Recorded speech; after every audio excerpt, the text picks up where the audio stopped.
We think it's best if you skip party this year, Emma. We want peace and calm for once. My mother's text glowed on my phone screen, each word hitting like a small dagger. Your sister Kate is bringing her new fiancé, and we don't want any tension. I stared at the message, 15 years of party, memories flashing through my mind. 15 years of hosting elaborate celebrations in my restored Victorian home, of cooking meals that took days to prepare, of decorating every inch of space to create the perfect holiday atmosphere, all dismissed with a single text. My name is Emma Sullivan, and at 38, I'd just been uninvited from my family's party celebration, the one I'd been hosting since I was 23. The irony wasn't lost on me. They wanted to celebrate in peace in my sister's small apartment instead of my spacious home, the home they'd once called too extravagant, too ambitious for a single woman. Perfect, I typed back, surprising myself with how steady my fingers felt. Enjoy your holidays. My mother's response was immediate. Don't be difficult, Emma. You know how you can get intense about everything. Kate wants a simple celebration this year. Intense. That's what they called my attention to detail, my desire to make everything special.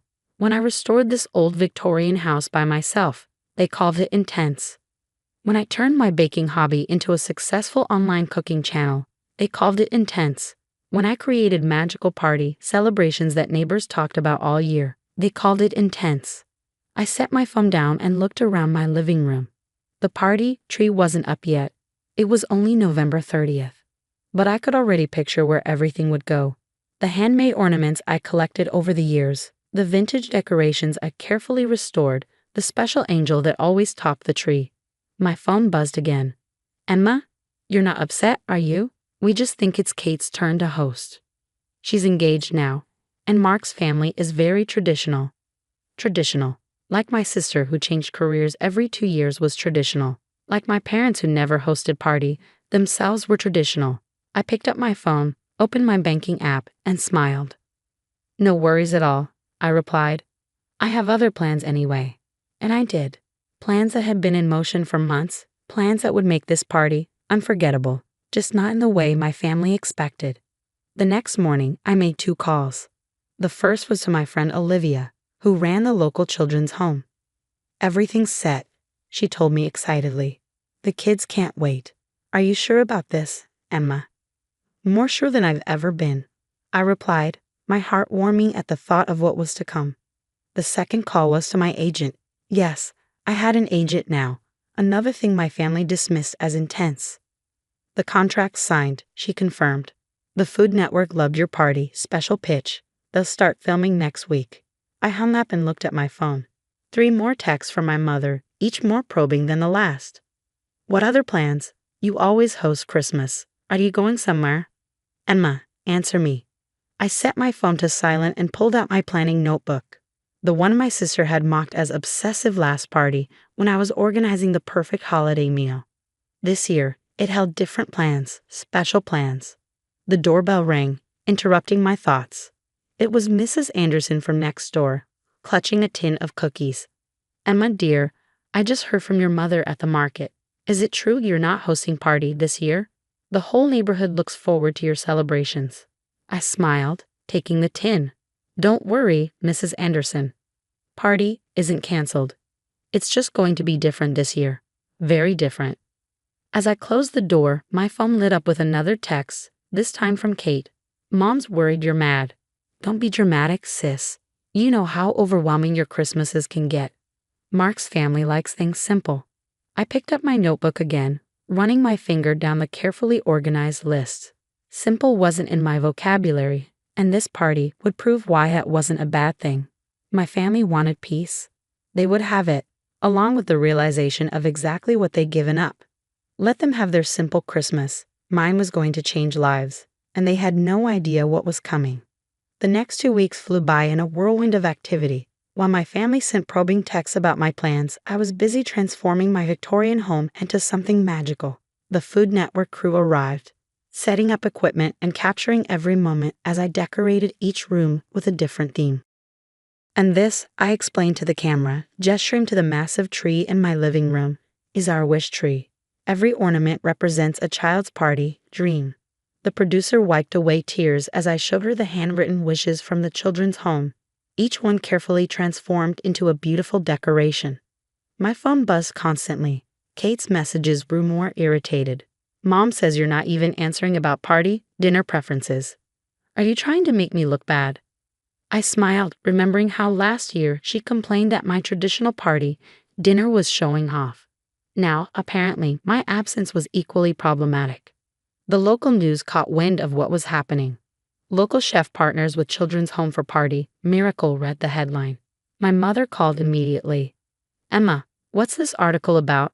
Are you doing this to spite us?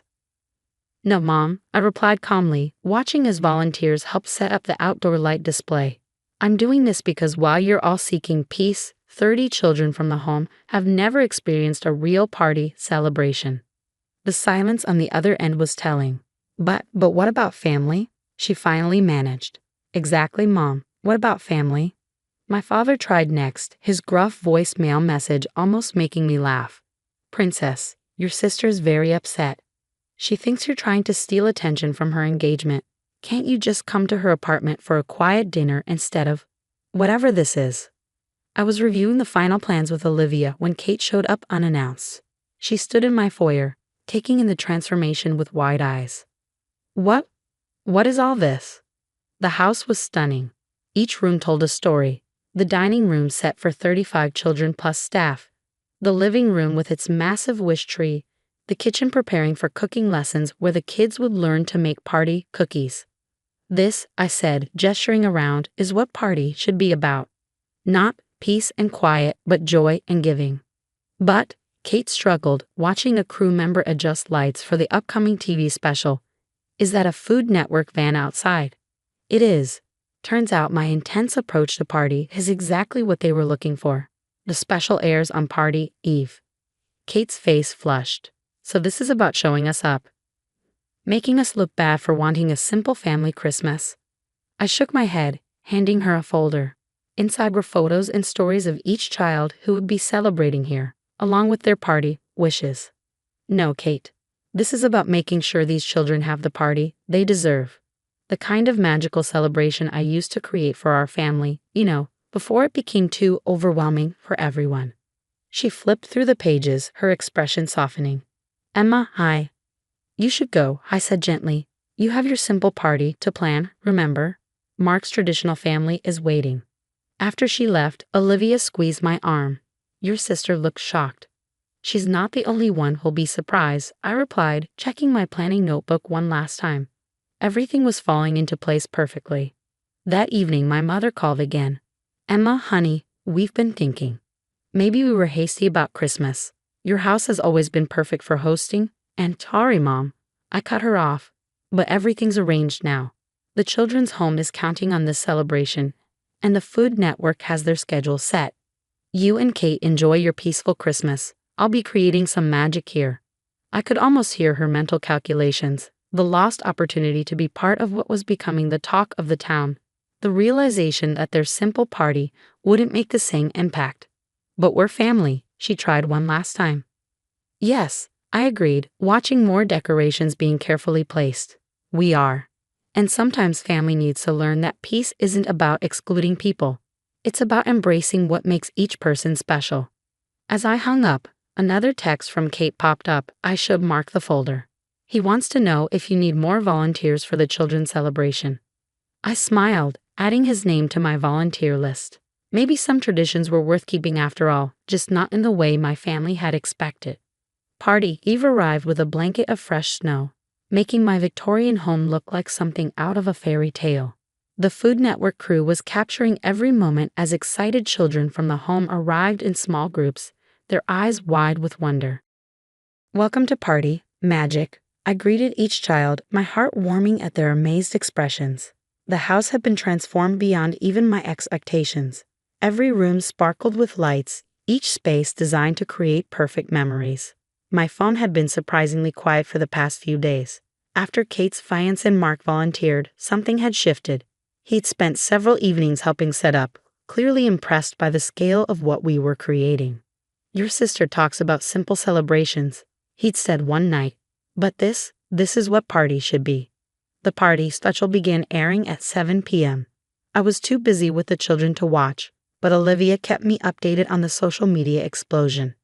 Our small town was trending as viewers across the country shared their emotional responses to seeing the children's wishes come true. At 8 p.m., my doorbell rang. I opened it to find Kate standing there, tears in her eyes.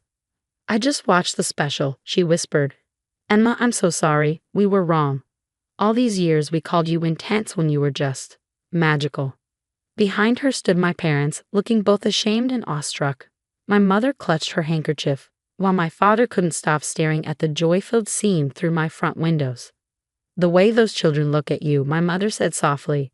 "It's the same way you used to look when planning party each year, before we started complaining about it being too much." I stood in my doorway, watching their faces as they took in everything. The children decorating cookies in the kitchen, the singing coming from the living room, the pure happiness that filled every corner of my home. "Peace comes in many forms," I said finally. "Sometimes it's in the quiet, but sometimes it's in the chaos of joy." My father stepped forward, pulling me into a tight hug. "Princess, we forgot what party really means. Can you forgive us?" Before I could answer, one of the younger girls from the home came running up. "Miss Emma, come quick. Tommy just found his wish ornament on the tree." I smiled at my family. "Would you like to come see what real party magic looks like?" They followed me inside, where Tommy, a shy 8-year-old, was clutching his ornament with trembling hands. Inside was a note confirming his greatest wish. He'd been approved for adoption, and his new family wanted to surprise him tonight. As Tommy fell into his new parents' arms, there wasn't a dry eye in the house. The Food Network crew captured it all, while my mother gripped my hand tightly. "This is what you do," she whispered. "You make dreams come true." Kate moved through the room, helping children with their cookie decorating, while Mark led a group in party carols. My father found himself surrounded by kids eager to hear his stories, his usual reserve melting away in the face of their enthusiasm. Later that night, as the celebration continued, my mother found me in a quiet corner. "When we said we wanted peace this Christmas, we thought that meant something simple and quiet. But this," she gestured to the joy-filled rooms, "this is real peace. Watching dreams come true, seeing love in action." "That's all I ever wanted to create," I replied. Every Christmas, every celebration, it was about making magic real. The evening wound down with hot chocolate and carol singing. The children, tired but happy, were safely returned to the home, except for Tommy, who left with his new family. The Food Network crew packed up, promising this would become a holiday tradition. As my family prepared to leave, Kate hugged me tightly. "Our simple party tomorrow seems a bit silly now," she admitted. "Any chance your intense sister and her magical house could host instead?" I laughed, pulling out my planning notebook. I might have already prepared for that possibility. My father chuckled. "Of course you did, Princess. You always think of everything." And so party day found my family back in my Victorian home, celebrating together as we always had. But this time, there was no criticism of my intense planning, no complaints about it being too much. Instead, there was appreciation for the magic that attention to detail could create, understanding that sometimes the biggest gestures bring the most peace, and recognition that family means accepting and celebrating what makes each person special. As we sat down to dinner, my mother raised her glass. "To Emma," she said, "who taught us that peace isn't found in simplicity, but in the joy of creating magic for others." I smiled, looking around at my transformed family. Sometimes the best gifts come wrapped in unexpected lessons, and the greatest peace comes from being truly understood.